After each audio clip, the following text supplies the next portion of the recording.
오늘 우리에게 주시는 하나님의 말씀은 시편 111편 1절로 10절 말씀입니다.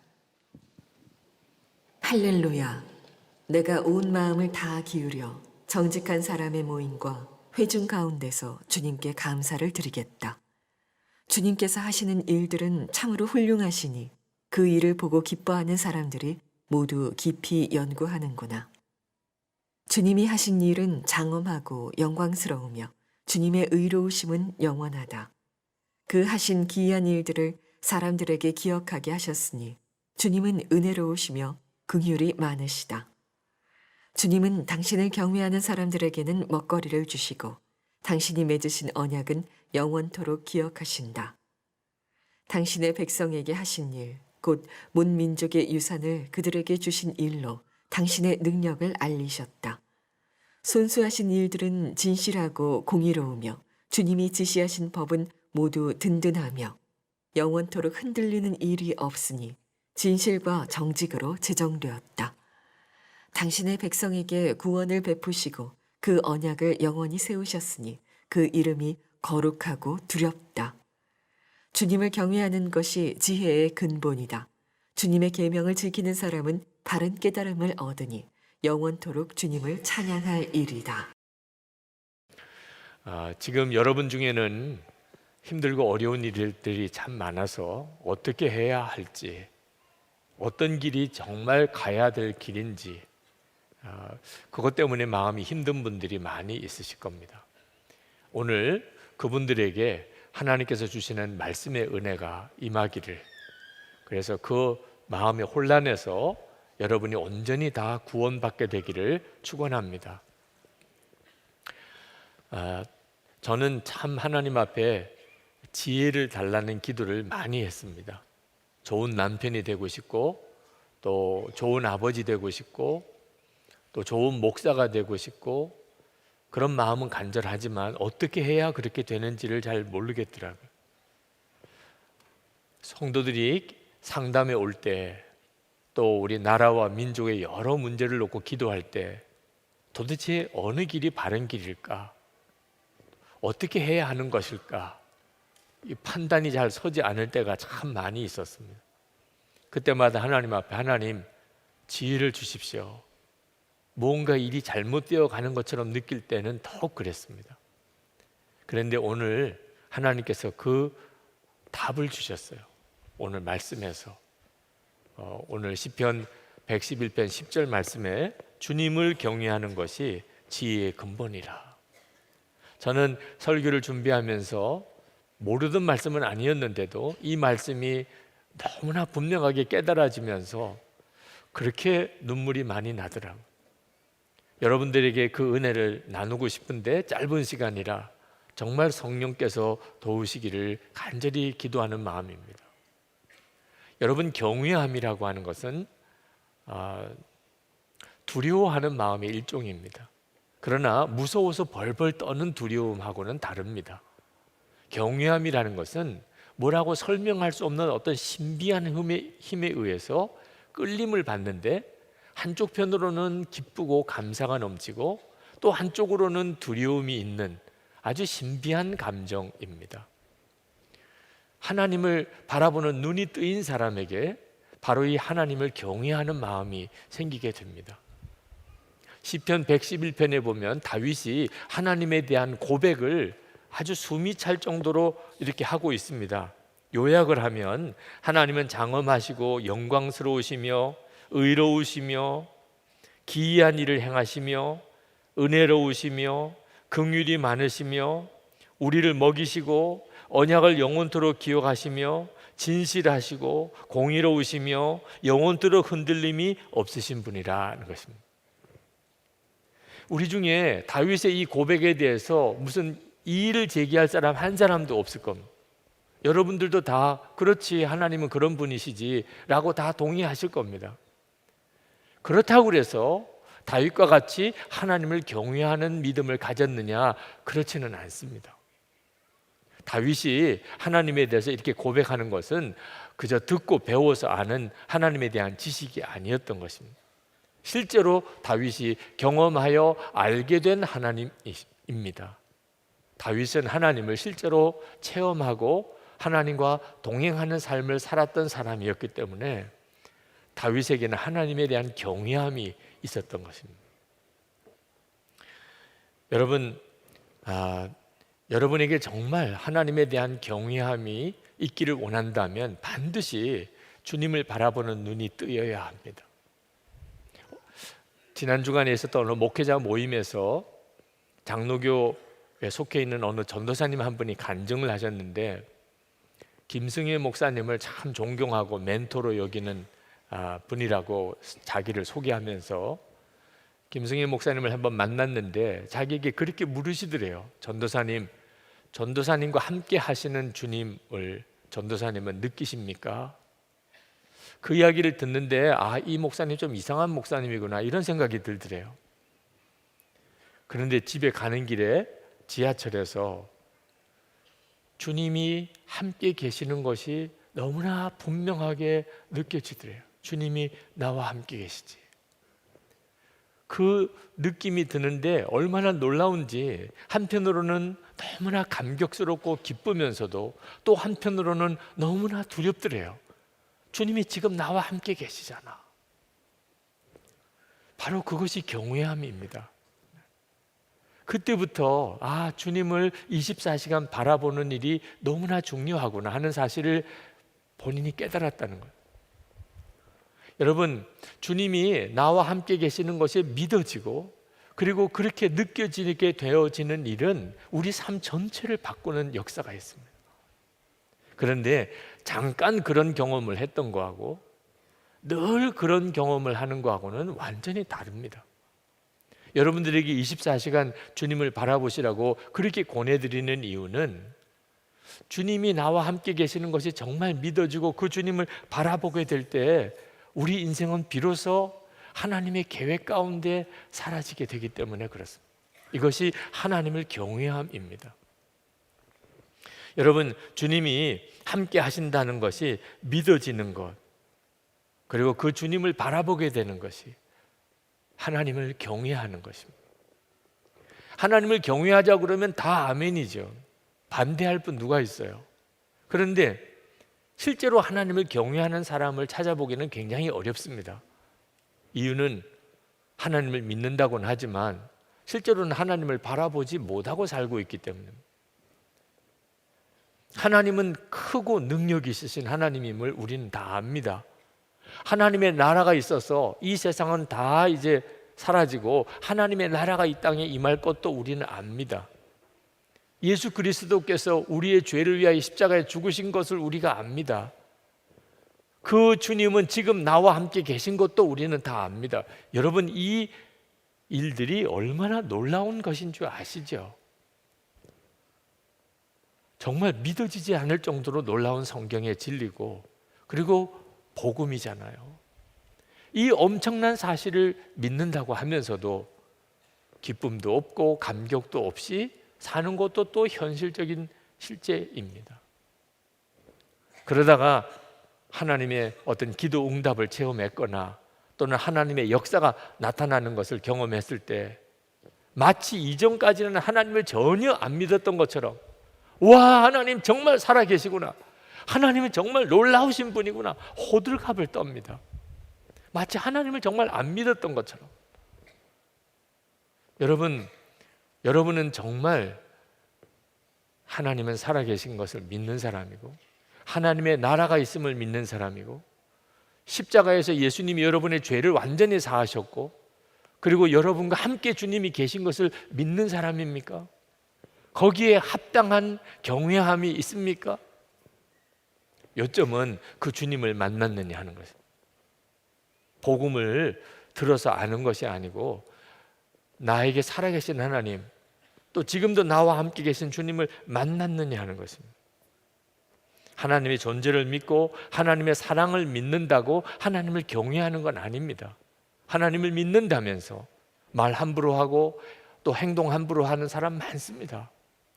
하나님을 사랑한다고 말은 하면서 은밀히 죄 짓는 사람도 많습니다.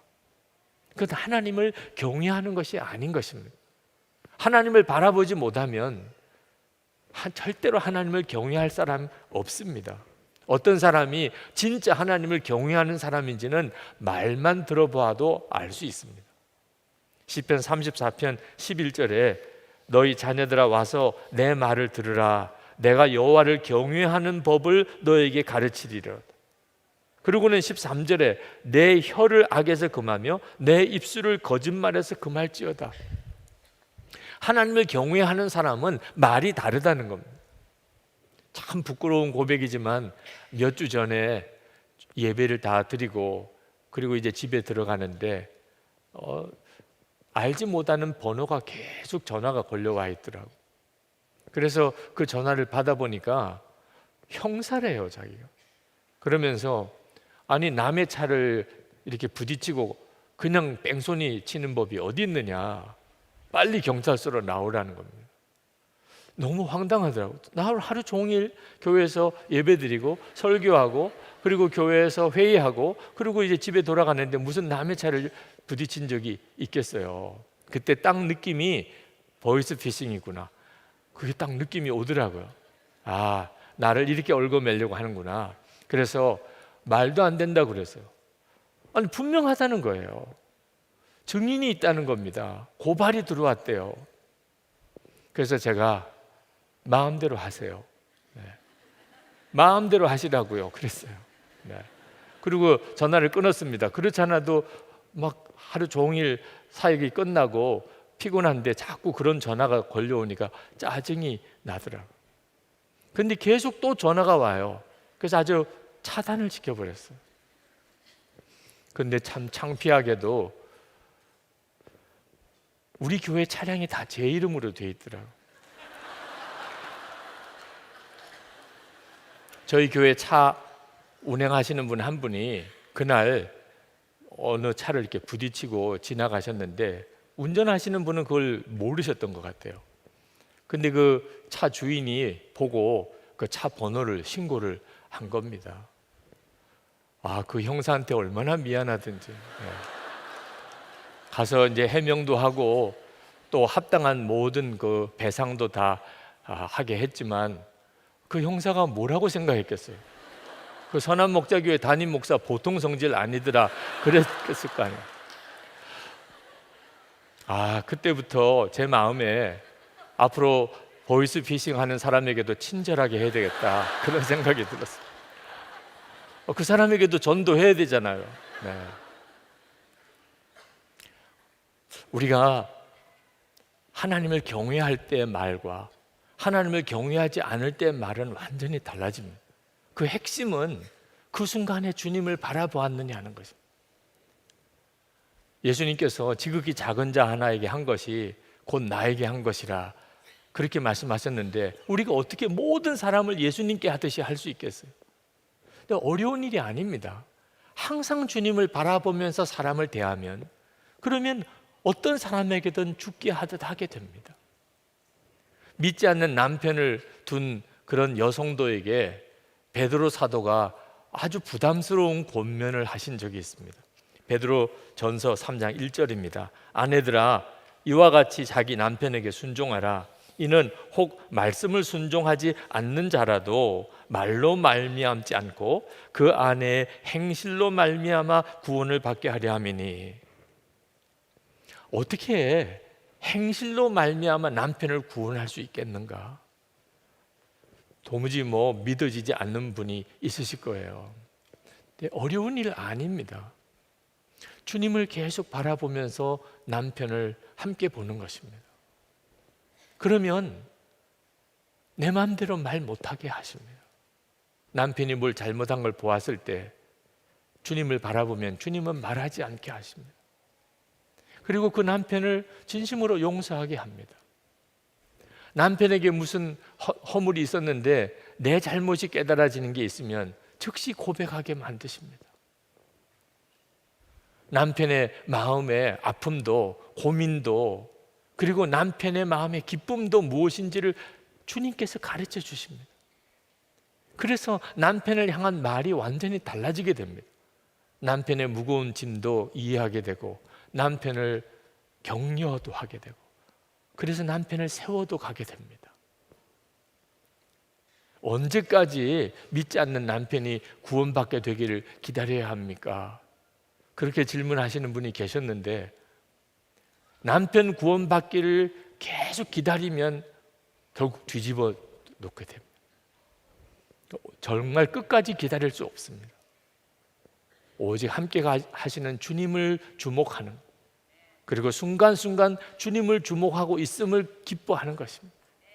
그러면 끝까지 하나님이 역사를 이루실 수 있습니다. 주님을 바라보는 것이 답입니다. 그게 경외함입니다. 그렇게 주님을 경외하는 모습을 보고 남편이 하나님은 살아계시구나, 당신이 믿는 하나님은 진짜 하나님이구나, 그렇게 고백하게 된다는 겁니다. 은밀한 죄를 버리지 못하는 이들이 있습니다. 하나님을 경외함이 없는 거죠. 요셉이 보디발의 아내의 유혹을 받았을 때 그는 죄를 지을 수가 없었습니다. 그는 이렇게 고백했습니다. 내가 어찌 이 큰 악을 행하여 하나님께 죄를 지으리까? 요셉은 유혹의 순간에 하나님을 본 거예요. 그래서 그는 죄를 지을 수 없었던 거예요. 그런데 아나니아와 삽비라는 어땠습니까? 사도행전 5장 3절 4절에 보면 베드로가 이르되 아나니아야 어찌하여 사탄이 내 마음에 가득하여 내가 성령을 속이고 땅값 얼마를 감추었느냐? 땅이 그대로 있을 때에는 내 땅이 아니며 판 후에도 내 마음대로 할 수 없더냐? 어찌하여 이 일을 내 마음에 두었느냐?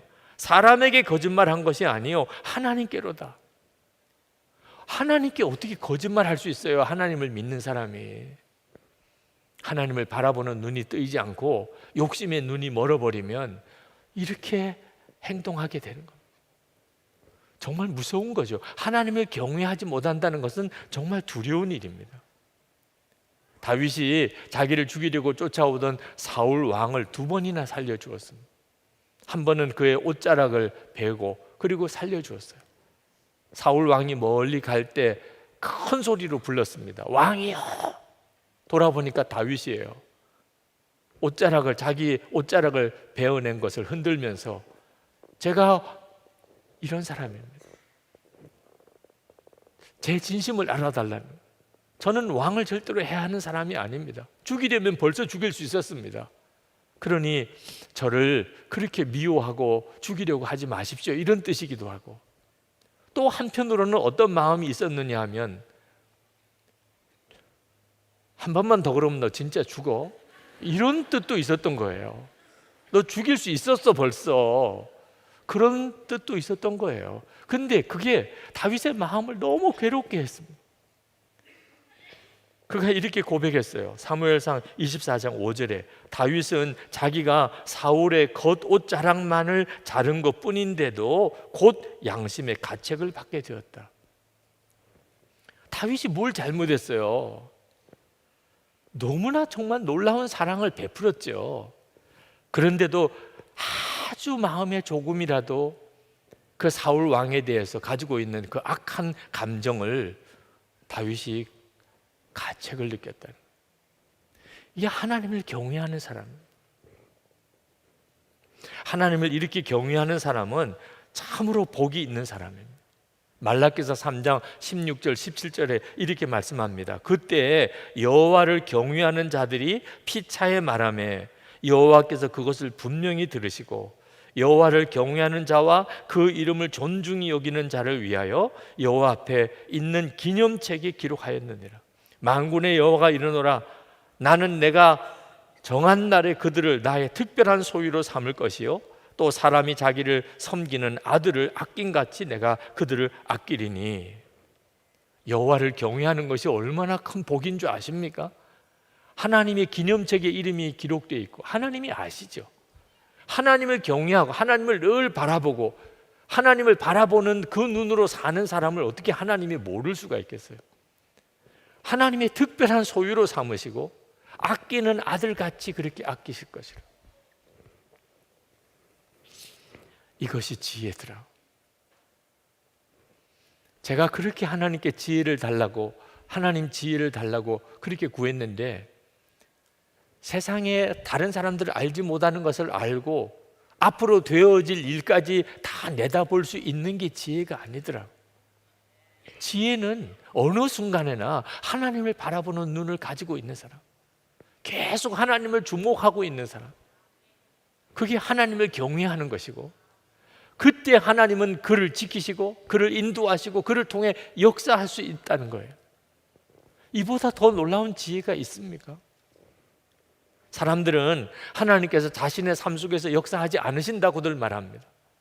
그러나 하나님을 경외하는 사람은 하나님은 자기의 삶에 하나님이 너무나 놀랍게 역사하신다고 고백합니다. 2절 말씀에 보면 주님께서 하시는 일들은 참으로 훌륭하시니 그 일을 보고 기뻐하는 사람들이 모두 깊이 연구하는구나. 하나님을 경외하지 않는 사람들은 어째서 하나님의 역사를 보지 못합니까? 역사하지 않으셔서 그렇습니까? 깨닫지 못해서 그런 겁니다. 믿지 않는 사람들에도, 하나님을 경외하지 않는 성도에게도 하나님은 역사하십니다. 본인이 깨닫지 못할 뿐입니다. 그러나 하나님을 경외하는 사람에게는 하나님의 역사가 보입니다. 요즘 예수 동행일기 리딩 데이를 정했습니다. 토요일이면 한 주간 동안의 일기를 읽어보세요. 월말에는 한 달 동안의 일기를 읽어보세요. 연말에는 1년 동안의 일기를 읽어보세요. 그렇게 일기를 읽어가면서 깜짝깜짝 놀랍니다. 하나님은 진짜 살아계시구나. 내 삶 속에 함께 하시고 말씀하시고 역사하시는구나. 제가 쓴 일기 속에서 보는 거예요. 정말 하나님은 기적을 지금도 행하실까요? 여기에 논쟁이 있습니다. 그런데 하나님을 경외하는 사람에게는 그건 전혀 논쟁거리가 아닙니다. 하나님은 정말 지금도 놀라운 기적을 행하십니다. 4절 말씀에 그 하신 기이한 일들을 사람들에게 기억하게 하셨으니 주님은 은혜로우시며 긍휼이 많으시다. 하나님이 진짜 지금도 기이한 일, 기적을 행하고 계신가요? 물론 그렇습니다. 이스라엘 백성들에게 있어서 하나님의 가장 놀라운 기적, 기적 중의 기적은 출애굽 사건이었습니다.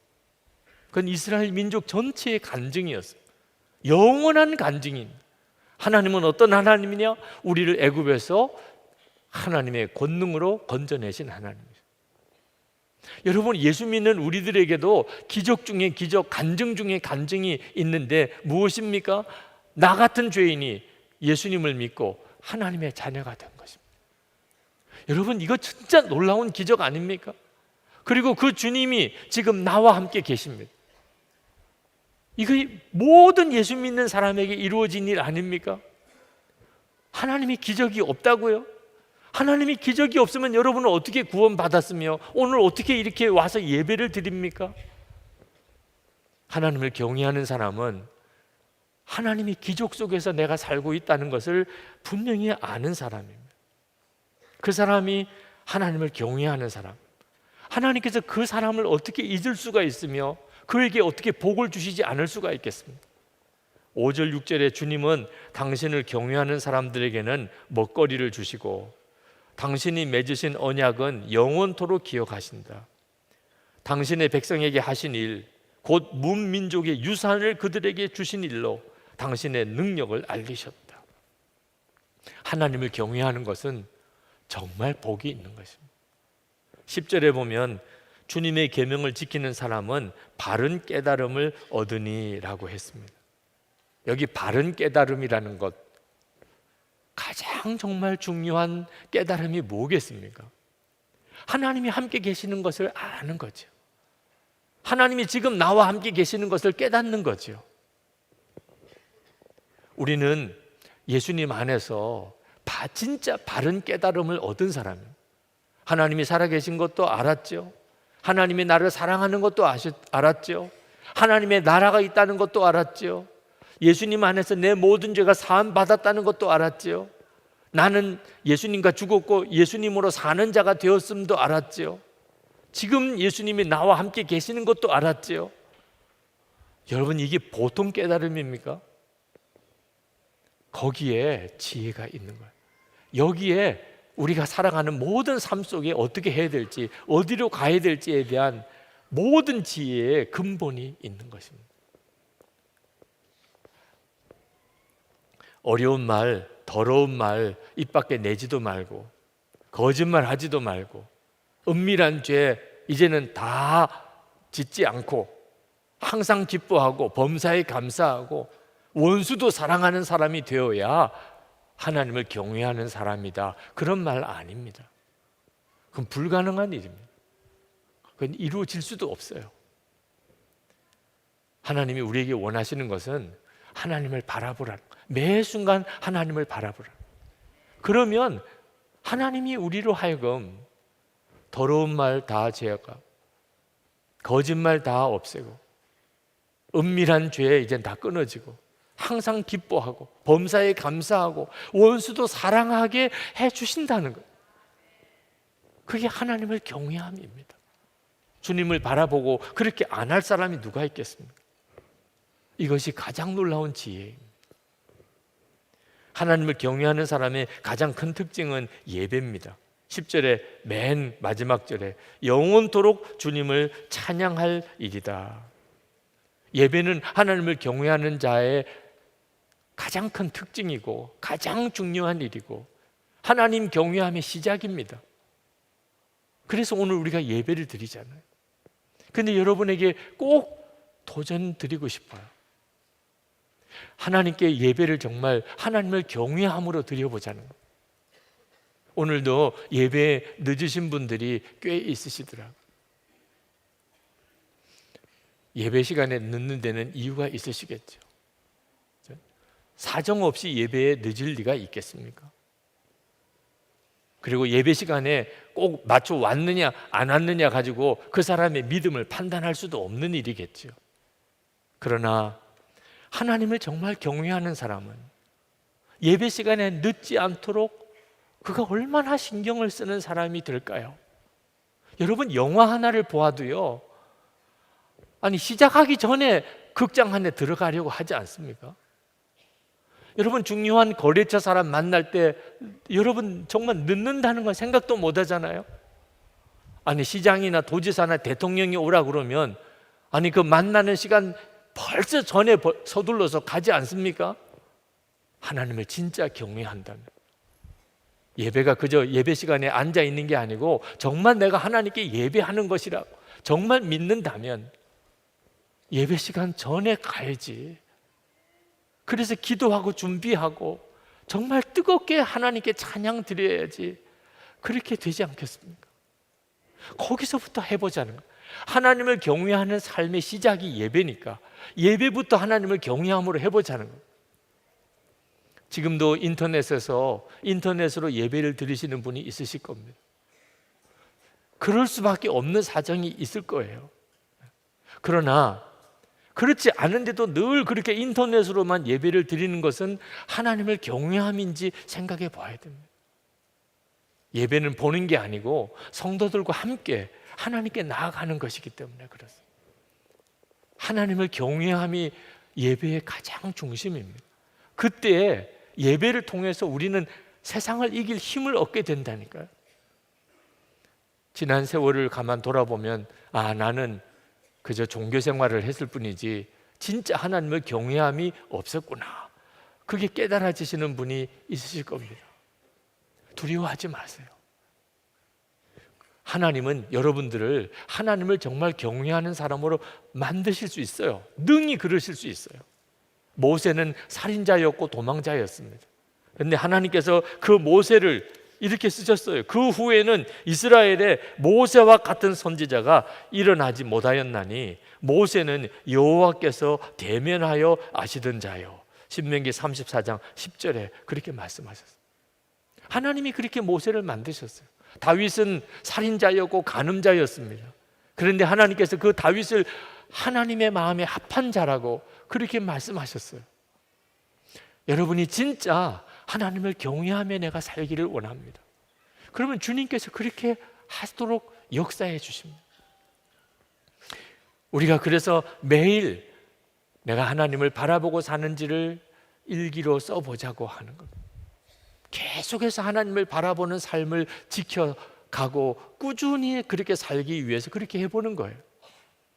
그때마다 하나님께서 얼마나 놀랍게 우리 눈을 열어주시는지 모릅니다. 언제나 우리 시선을 하나님께 향하여야 합니다. 어느 순간에든지. 그러면 주님께서 역사하십니다. 여러분이 무슨 말을 하든지, 무슨 결정을 하든지, 무슨 행동을 하든지, 사람이 있든지 없든지 중요한 분은 하나님이십니다. 여러분이 그렇게 살면 여러분에게는 하나님을 경외함이 있는 것입니다. 그리고 하나님께서 하나님을 경외하는 자에게 주신 놀라운 은혜와 복을 누리게 됩니다. 오늘 이 시간 우리가 정말 우리의 마음의 중심을 하나님께 올려드릴 결단을 했으면 좋겠습니다. 우리 다 일어나셔서 찬양을 함께 부르시고 기도했으면 좋겠습니다. 시선이라는 찬양입니다. 여러분의 마음의 눈을 떠고 그리고 정말 주님을 바라볼 수 있게 되기를 그렇게 갈망하는 마음으로 우리 찬양을 부르시겠습니다.